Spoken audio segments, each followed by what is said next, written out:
Okay, let's unpack this. Here's a bit of a mind bender for you. The sheer weight of everything humans have made, our buildings, gadgets, all that stuff, it now actually outweighs all living things on Earth. Wow. Yeah, just Yeah, chew on that for a second. It's a staggering thought, isn't it? it really is. But here's where it gets really interesting. This isn't just about doom and gloom. Hmm. Today, we're diving deep into a pretty powerful shift in thinking how we can move from just sort of trying to reduce our harm on the planet Uh-huh. to actually actively making it healthier. And what's really compelling here is this idea of regenerative design. It's a fundamental change, really, in how we approach things. Okay. So instead of just aiming for sustainability, which, often boils down to minimizing our negative impact, regenerative design asks us to create human systems that actually collaborate with nature. Collaborate. Yeah, contributing to the well-being of, well, both our societies and the Earth itself. It's about giving back. Exactly. Giving back, not just taking less. And the launchpad for our deep dive today is the Arup Explores Regenerative Design Report. Right. It's a real call to action, particularly for those shaping our built environment, architects, planners, policymakers. Here's the obvious with that. But honestly, the core ideas, I think they're relevant for absolutely everyone. Oh, completely.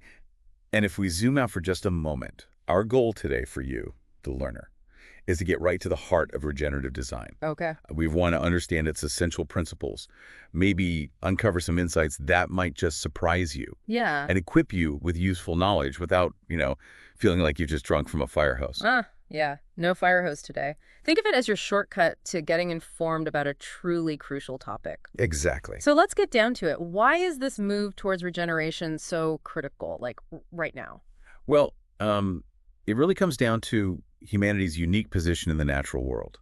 As the report emphasizes, in a relatively short period, geologically speaking, we've become this dominant force. We're capable of altering planetary systems in ways that could be, well, irreversible. Scary thought. It is. Our current way of extracting resources is pushing us right up against the very limits of what the Earth can handle, what scientists call planetary boundaries. Planetary boundaries. Okay. Yeah, imagine Earth having vital organs, stable climate, healthy oceans, biodiversity. These boundaries are kind of the limits of how much stress those organs can take before they start to fail. Got it. That's a helpful way to think about it. And to really understand the speed of this change, the report uses that powerful analogy, the 1 minute to midnight idea. Can you maybe break that down for us? Sure. So think of all of human history compressed into a single year. Okay. For almost that entire year, our impact was pretty localized, relatively small scale. But then as we got towards the very last minute, think agricultural, then industrial revolutions boom. Our demand for resources just exploded.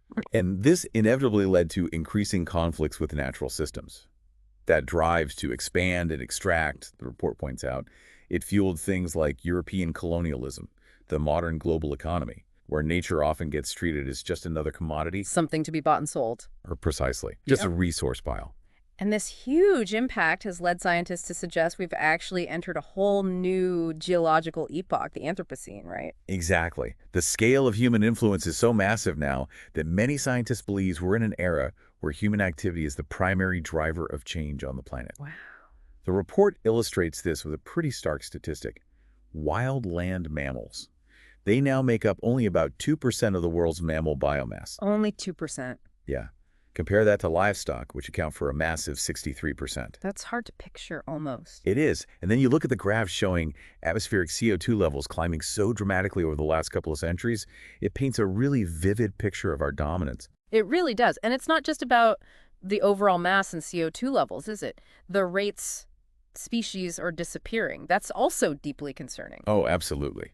The report highlights that extinction rates for birds, insects, mammals, amphibians, they're now maybe 100 to 1,000 times higher than what would naturally occur. 1,000 times. It's alarming. And this loss of biodiversity, it weakens the whole intricate web of life that ultimately sustains us all. Yeah.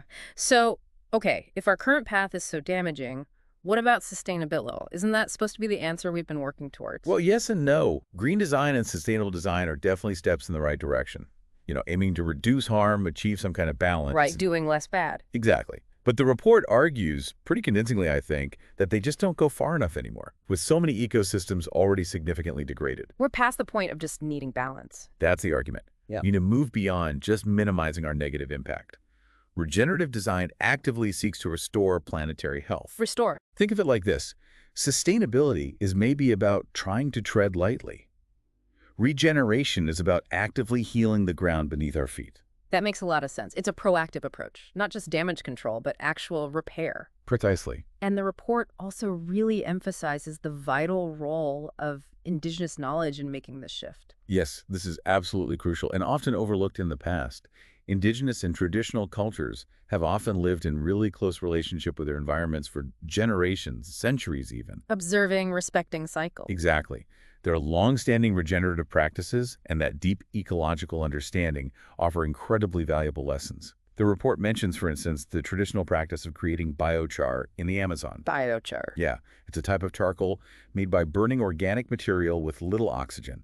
It massively enriches soil fertility, holds water, and it sequesters carbon for long periods. A win-win-win. Amazing. And it's just astonishing when you consider that statistic. Indigenous peoples make up less than 5% of the global population, yet they're stewards of around 80% of the world's remaining biodiversity. It speaks volumes, doesn't it? Yeah. What's truly insightful there is their underlying philosophy, often a deep sense of land stewardship, where humans see themselves as caretakers, as part of the system, not just exploiters from outside it. Right. The Chinampas in Mexico, those incredibly productive floating gardens, they're a fantastic example of agriculture working in harmony with nature, not against it. So partnering with and learning from these communities, it's not just like a nice idea, it's essential. It's a vital pathway, the report argues, to discovering regenerative solutions for our modern challenges. We need that wisdom. Okay, so we've established the urgent need for regeneration, why just being sustainable isn't quite cutting it anymore. Let's get into the heart of how we actually do this. The report lays out 3 core guiding principles. That's right. And they're really interconnected. You can't really do one without the others effectively. They are nature-led, systemic, and equitable. Nature-led, systemic, equitable. Okay. And the idea is that these principles should inspire and equip us to create genuinely positive outcomes for both people and the planet. Let's start with nature-led. What does that really mean in practice? Sounds intuitive, but what's the detail? So being nature-led means basing our designs on a really deep understanding of how natural systems actually function in a specific place. The place matters. Hugely. It recognizes that nature has been refining solutions through, get this, 3.8 billion years of evolution. That's a lot of R&D. Exactly. A vast period of research and development. We should be tapping into that. And this connects directly to Janine Benyus's concept of life's principles, doesn't it? I've heard about that. Spot on. Life's principles are essentially the recurring patterns and strategies we see in organisms and ecosystems that have managed to thrive on Earth long term. Okay, like what? Well, key ideas include things like using waste as a resource. You know, in a forest, fallen leaves aren't waste, they nourish the soil. Yeah. Fitting form to function. Optimizing rather than just maximizing. Valuing diversity for resilience. A diverse ecosystem is much better at handling shocks. Makes sense. And rewarding cooperation. That example the report uses of slime mold planting efficient routes.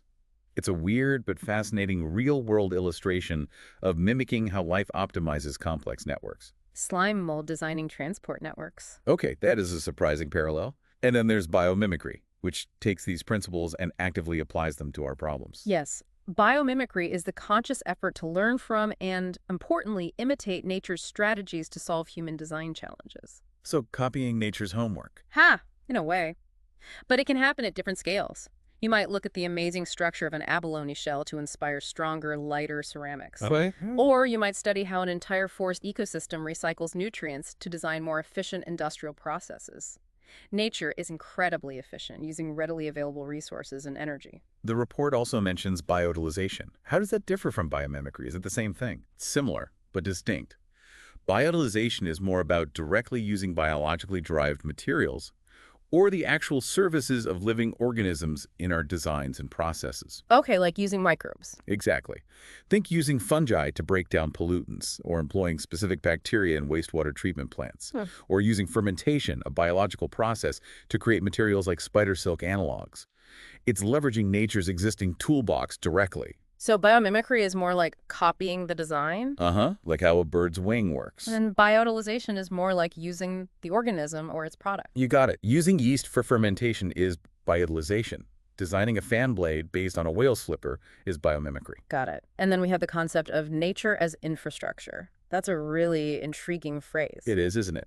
It's about recognizing the incredibly valuable services that natural systems already provide and intentionally incorporating them into our solutions for societal challenges rather than just defaulting to concrete and steel. Like green roofs. Perfect example.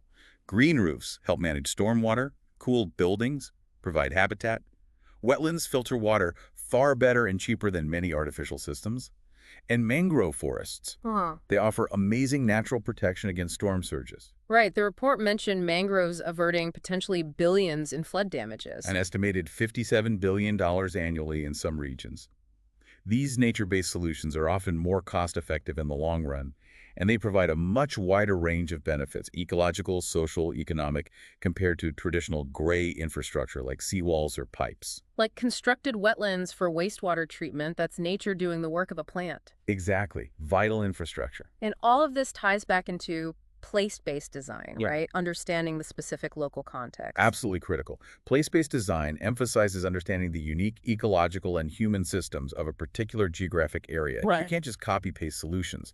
It's about being deeply attuned to the local environment, the climate, the soil, the existing species, the culture, integrating our designs with existing natural processes, not just imposing something foreign on top. So less about domination, more integration. Precisely. And thinking about how to generate and enhance local resources, renewable energy potential, managing water effectively, building healthy soils. That classic example of passive cooling in buildings inspired by termite mounds in hot climates. Yeah. That's pure place-based learning from local natural adaptations. Okay. Finally, within this nature-led principle, there's planetary health. How does that fit in? Planetary health takes a broader, more zoomed-out view. It emphasizes our deep interconnectedness with the entire living planet. The whole system. Yes, understanding our place within the global ecosystem, figuring out how to restore natural cycles we've disrupted, like the water or carbon cycles, and actively supporting the whole web of life. And that means what in practice? Critically, it means considering nature not just as a resource, but as a primary stakeholder in all our planning and decision-making, giving nature a seat at the table, so to speak. Right. The idea of sponge cities is a good example, using green spaces, permeable pavements, urban wetlands to absorb and filter rainwater naturally, often enhanced now by AI, to optimize where these features go for maximum effect. Interesting. And things like the reintroduction of beavers in some areas are called ecosystem engineers because their dams create wetlands, improve water quality, boost biodiversity. It shows how supporting key natural processes can create cascading positive effects. Okay, that gives a really solid picture of being nature-led. Let's move on to the second guiding principle the report outlines, systemic. What's the core idea here? Right, systemic. This one is all about understanding the intricate web of relationships, the flows of materials and energy, the exchanges of resources, both within human systems and between human and natural systems. Seeing the connections. Exactly. The goal is to design systems that don't just minimize harm, but actively work to restore, protect, and replenish these flows.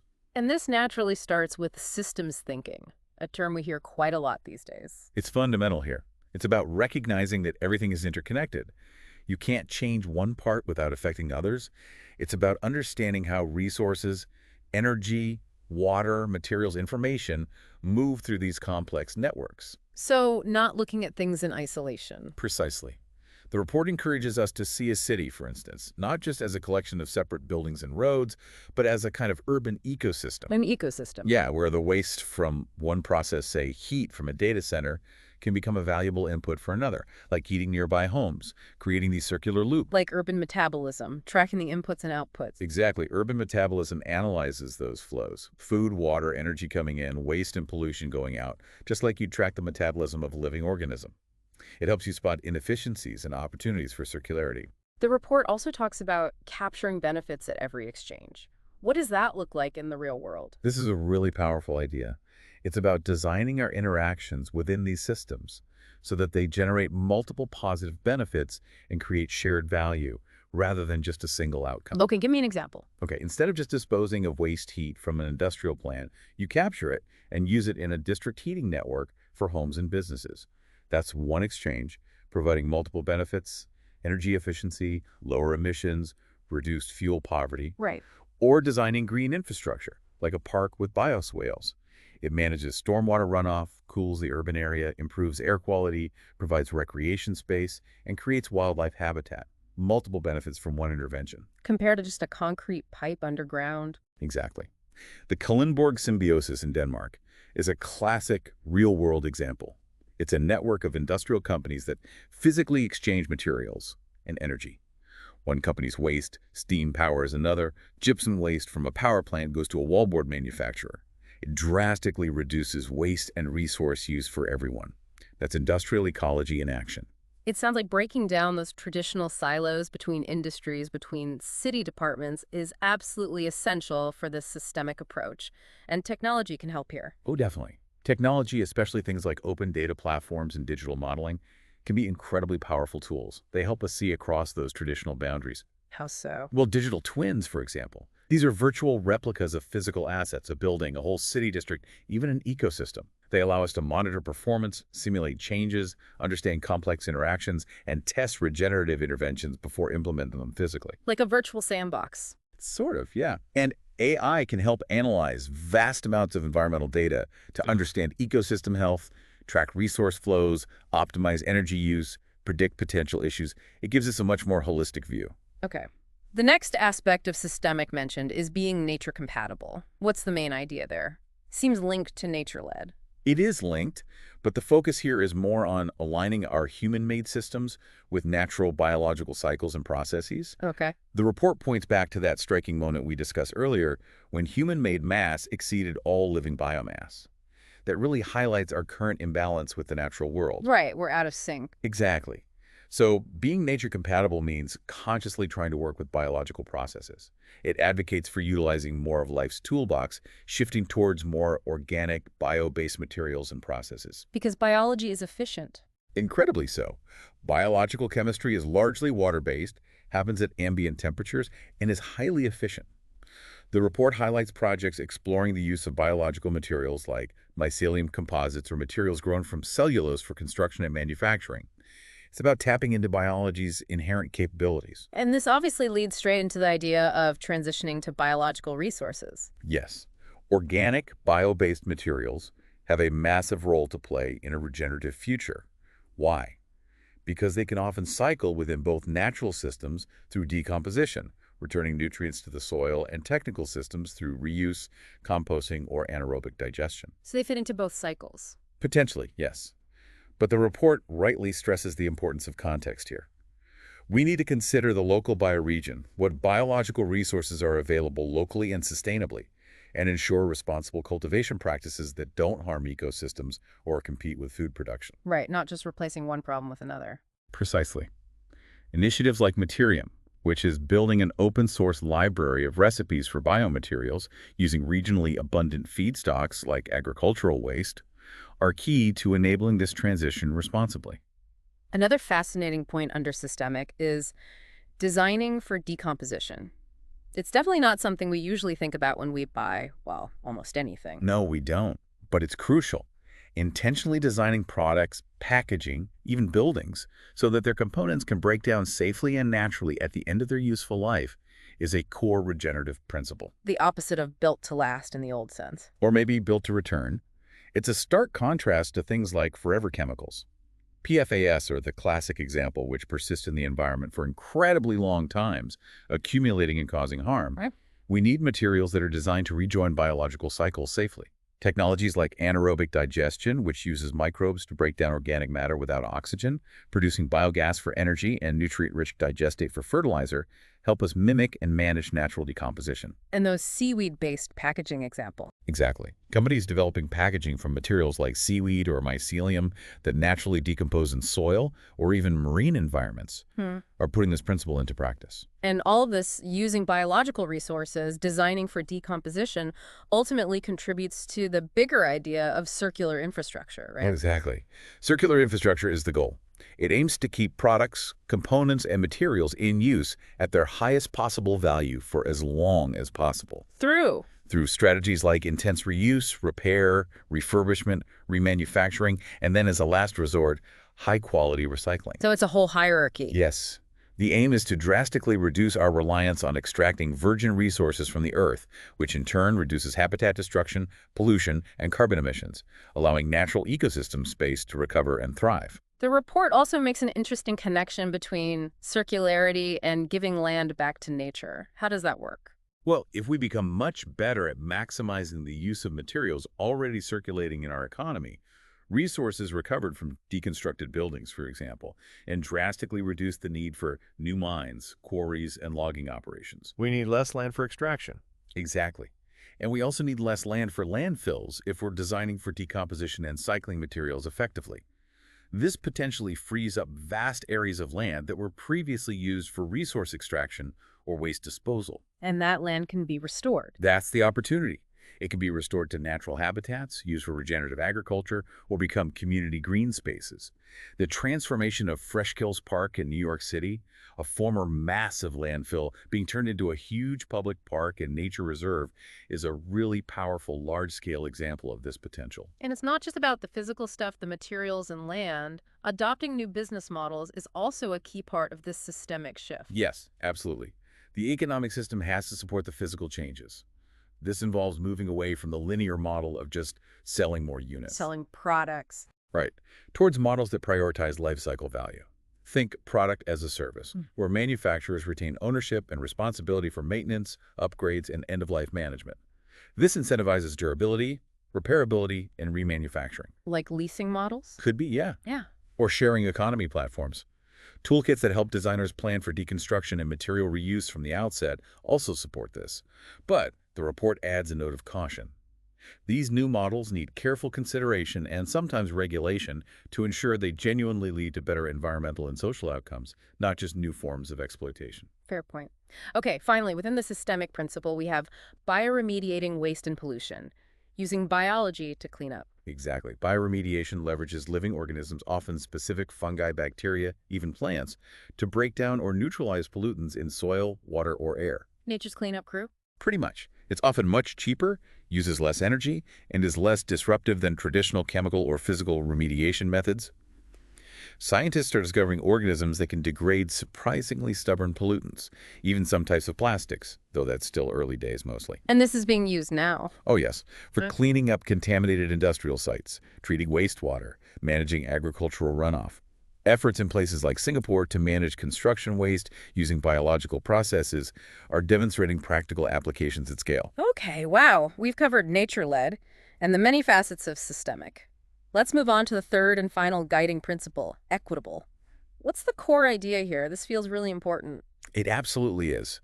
The equitable principle underscores that achieving a truly regenerative future isn't just about technology or ecology. It requires collective action, genuine co-creation, and deep collaboration. Okay. And crucially, it insists that the transition must be fair, the benefits must be shared by all, and we must actively address issues of social justice and historical inequality along the way. So planetary health and human well-being are linked. Deeply intertwined. You can't really have one without the other in the long run. And the report kicks off the section by mentioning the polycrisis. What's that? Polycrisis refers to the way multiple global crises like climate change, biodiversity loss, pandemics, geopolitical instability, economic inequality are all interconnected and amplifying each other. They're not separate problems. No, they're tangled together. This complex reality highlights the urgent need for solutions that are grounded in the best available science, like understanding those planetary boundaries, but also require widespread collaboration and a focus on fairness. Respecting Earth's limits has to go hand in hand with creating fair and just societies for everyone. This leads nicely into the concept of a biosphere economy. What does that actually look like? Sounds grand. It's a fundamental shift in perspective. Instead of seeing the economy as this separate thing, somehow floating above the environment. Which is how we usually talk about it, right? Right. GDP growth.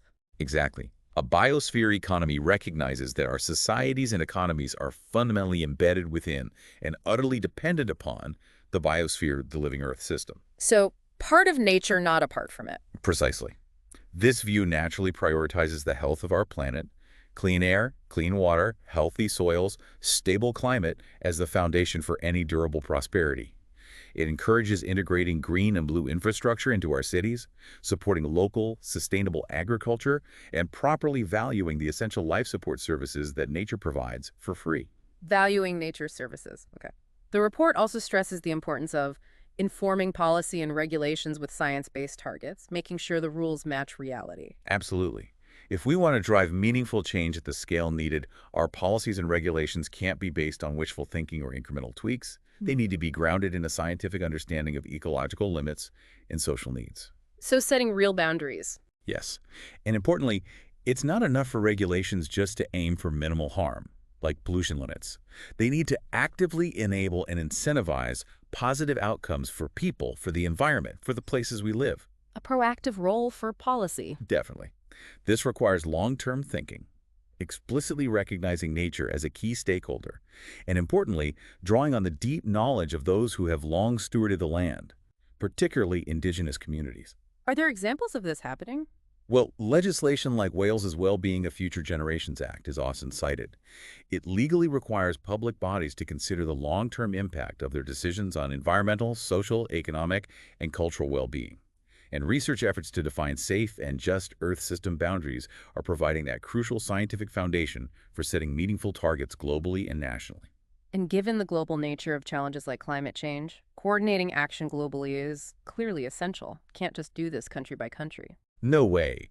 Strong international partnerships are absolutely vital for sharing best practices, for influencing global trade and finance rules, for supporting developing nations in their transitions, for accelerating the adoption of regenerative approaches worldwide. Like the UN or IPCC reports? Exactly. Initiatives like the UN's Our Common Agenda framework or the scientific consensus building work of the Intergovernmental Panel on Climate Change, IPCC, are examples of this crucial global coordination, even with all the political challenges involved. Okay. Within the equitable principle, the report also talks specifically about just social foundations. What are the key aspects of that? This gets to the core of the equitable part. It recognizes that a successful regenerative transition must be built upon a foundation of social equity and justice. If people's basic needs aren't met, if inequalities are rampant, the transition simply won't happen or won't be stable. So what does that involve? Well, several things. One is cultivating public luxury in the commons, which means increasing access for everyone to high-quality shared resources, like excellent public transport, beautiful parks, libraries, community centers, clean energy, creating vibrant shared communal places and services. Things everyone can benefit from. Yes. The Donut Economics Framework, developed by Kate Raworth, provides a really useful visual model here. It aims to ensure everyone achieves a basic social foundation, healthcare, education, housing, political voice, without overshooting the planet's ecological limits, meeting needs within means. Right. The donut shape. It also involves co-creating healthy and resilient communities, actively prioritizing community well-being, reducing people's exposure to pollutants and environmental hazards, promoting active lifestyles through better urban design, and ensuring equitable access to nature and its health benefits. And a really critical dimension of equity, which the report highlights, is addressing historical inequalities with environmental justice. Yes, this is fundamental. The environmental justice movement, which has deep roots in the civil rights movement, points out the undeniable fact that marginalized communities, very often low-income groups and communities of color, disproportionately bear the brunt of environmental degradation. Like living near polluting factories or highways. Exactly. Or lacking access to green spaces, suffering more from urban heat islands, having less political power to fight harmful developments. Addressing these historical injustices and ensuring a fair distribution of environmental benefits and burdens is absolutely central to an equitable, regenerative future. Are there ways to measure this? Yes, tools are emerging. Concepts like the tree equity score in the U.S. visually map disparities in urban tree canopy cover, showing how neighborhoods often correlate starkly with income and race, impacting local temperatures and air quality. This kind of data highlights the need for targeted investment to address these inequities. Okay. The final few aspects under equitable seem closely related. Contextual stewardship, integrating placemaking with land stewardship, embedding participatory and inclusive democracy, and partnering with indigenous and traditional ecological stewards. They sound like they weave together. They absolutely do. They're all about how we implement regenerative approaches in a way that is genuinely equitable and effective on the ground. So contextual stewardship. That emphasizes, again, the importance of the local context, but specifically highlights prioritizing nature as a key partner and co-creator in that place, with leadership coming from the local community itself, not top-down imposition. And integrating placemaking with land stewardship. This connects the thoughtful creation of spaces that people actually want to live in, work in, and connect with good placemaking with a long-term commitment to managing the surrounding land and ecosystems regeneratively. It's about caring for both people and place together. Right. Embedding participatory and inclusive democracy. This is about how decisions get made. Empowering citizens to genuinely shape their own environments through inclusive processes like structured decision-making workshops, community design share-its, using technology for broader engagement, making sure everyone has a voice, especially those often excluded. And finally, circling back almost, partnering with indigenous and traditional ecological stewards. Yes, it brings us back to that crucial point. Explicitly recognizing and respecting the profound ecological knowledge, the holistic worldview, and the intergenerational thinking often embedded in indigenous and traditional cultures. Like the seventh generation principle, thinking long-term. Exactly. Principles like that, or the low-tech design philosophy, which stands for local traditional ecological knowledge, are central here.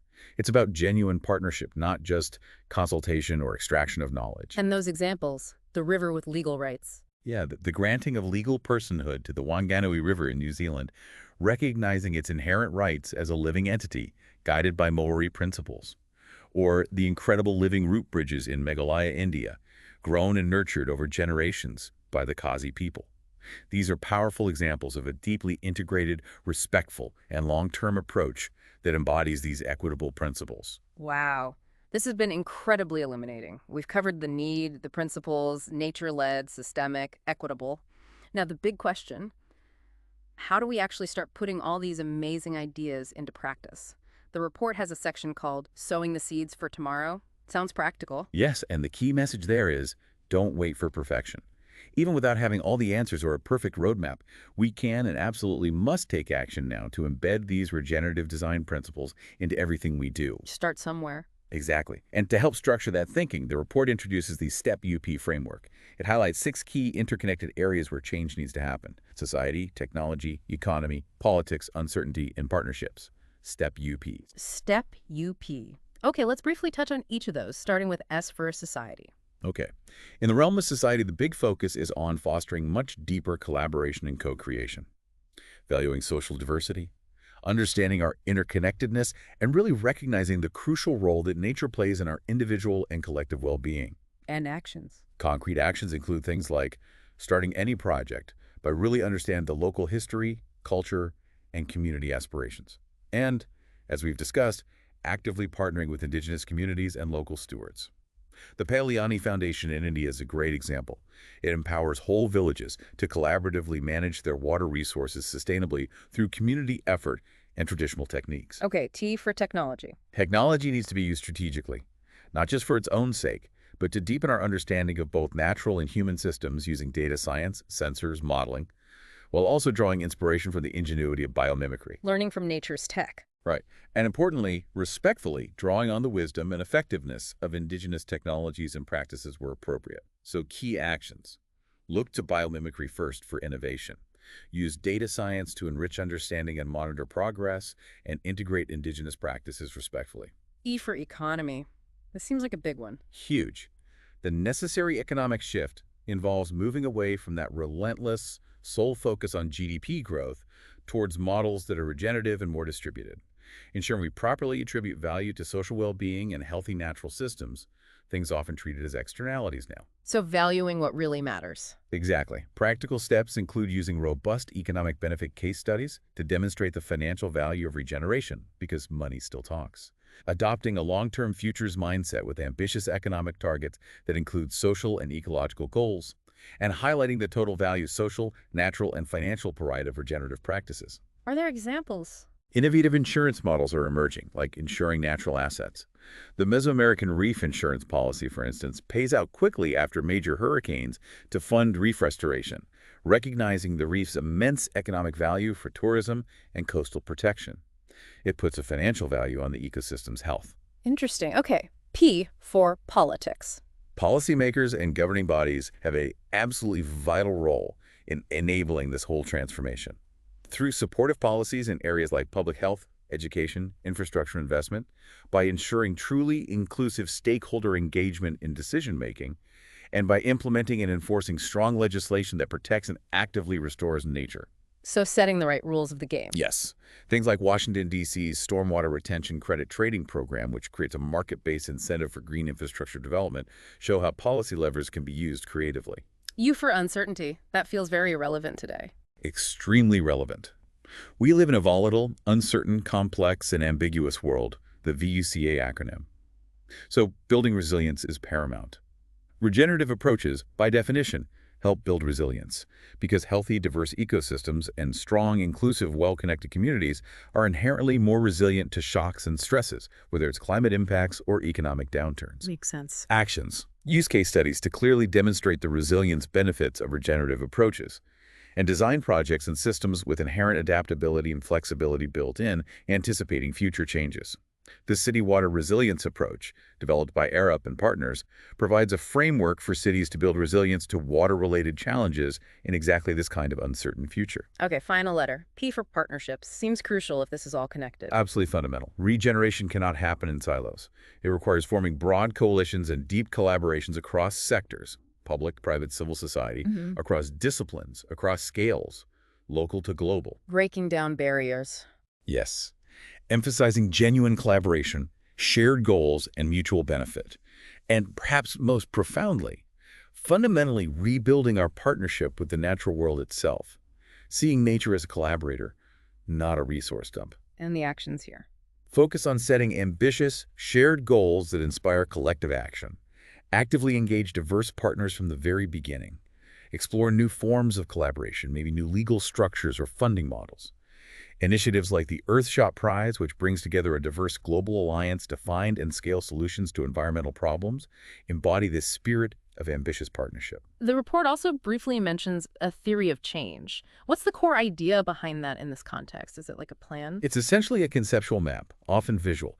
It lays out how all these different actions and principles, the STEP UP factors, the guiding principles, are expected to interact and lead towards the ultimate goal. Shifting our human systems from being degenerative to becoming a positive regenerative force for planetary health. It shows the intended pathway of change. Got it. And it concludes with that really helpful from towards table, which sort of summarizes the whole mindset shift needed. Yes, that's a great summary. It provides clear contrasts. Moving from extractive systems towards co-evolving with nature, from being nature disconnected and illiterate towards being ecologically literate and reconnected, from resource appropriation towards responsible resource cycling, from short-term thinking towards long-term stewardship, from inequitable outcomes towards just and equitable solutions for all. It really captures the essence of the transformation. So for you, the learner who has joined us on this deep dive today, what are the absolute key takeaways about regenerative design you should hold on to? I'd say regenerative design, as we've explored, is fundamentally a holistic, systemic, and deeply action-oriented approach. It goes significantly beyond just sustainability. Right, it's not just tweaking the old system. No, it's about actively working to heal and replenish the planet and our communities. And it does this through those core principles, being nature-led, thinking systemically, and acting equitably. And it requires that big shift. It really does. A fundamental shift in how we see our relationship with nature, from separation and dominance to partnership and interdependence. And it demands a deep commitment to collaboration, innovation, and thinking across generations, not just election cycles or quarterly reports. And hopefully this deep dive has provided you with a valuable shortcut to understanding this really vital and frankly hopeful topic, offering some maybe surprising insights and practical knowledge so you can feel well-informed without feeling completely overwhelmed. Indeed. Ultimately, it's an invitation, isn't it? An invitation for all of us to see ourselves not as separate from the natural world, but as an integral part of it, with both the capacity and, I'd argue, the responsibility to contribute positively to its flourishing and ours. So here's a final thought for you to consider as we wrap up. Now that you have a grasp of these principles of regenerative design, nature-led, systemic, equitable, what is maybe one specific area, however small, in your own life, your community, or your work, where you could begin to apply these ideas. And just thinking about that, What kind of positive ripple effects might that single change start to create? It's about recognizing that even seemingly small shifts in perspective and action, when multiplied, can genuinely contribute to building that larger, more regenerative future for everyone. Food for thought indeed. Thank you so much for diving deep with us today. We really encourage you to explore the Arup Explores Regenerative Design report further, if this has sparked your interest, and keep exploring these fascinating concepts on your own.